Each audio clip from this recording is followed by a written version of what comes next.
Fil-waqt li Bernard Grech issa huwa l-kandidat tal-fazzjoni ta' Simon Busuttil, fost din il-fazzjoni kien hemm nuqqas taqbil dwar iż-żiemel li kellhom jippreżentaw għat-tellieqa ma' Delija. Il-fazzjoni ta' Simon Busuttil weblet direttament jew indirettament lil membri tal-Kunsill Ġenerali Nazzjonalista li se jagħtuhom għażla bejn setta kandidati. Iżda finalment ppreżentaw biss lil Bernard Grech għal kontra Delija.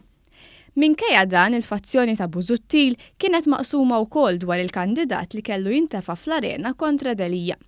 Fost l-ismijiet l-oħra kien hemm Roberta Mezzola u Therese Komodini Kakija, b'din tal-aħħar saret pressjoni qawwija biex ma toħroġx.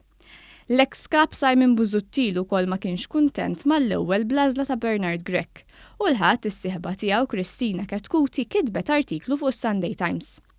Kristina Ketkuti dawret l-artiklu trid aktar nisa fit-tmexxija tal-Partit Nazzjonalista. Iżda mbagħad ma dejqitx tikteb eloġju fuq Komodini Kakija u Mezzola u li trid lil xi ħadd minnhom fit-tmexxija tal-partit. Mhux qed ngħid li għandha tiġi eletta kwalunkwe mara, qed nikteb hekk għax naf li l-Partit Nazzjonalista b'Mezzola u Komodini Kakija għandu żewġ nisa kompetenti. Kitbet kif Komodini Kakija kitbet l-istorja meta fil-Parlament ħadet pass kuraġġuż u sfidat lil kap tal-Oppożizzjoni Adrian Delija. Konxja li tispiċċa fuq l-aħbarijiet, Kristina Ketkuti laqet għal dan u qalet li One News jagħmel storja fuq kif Simon Busuttil irid iwassal messaġġ billi juża l-sieħba tiegħu.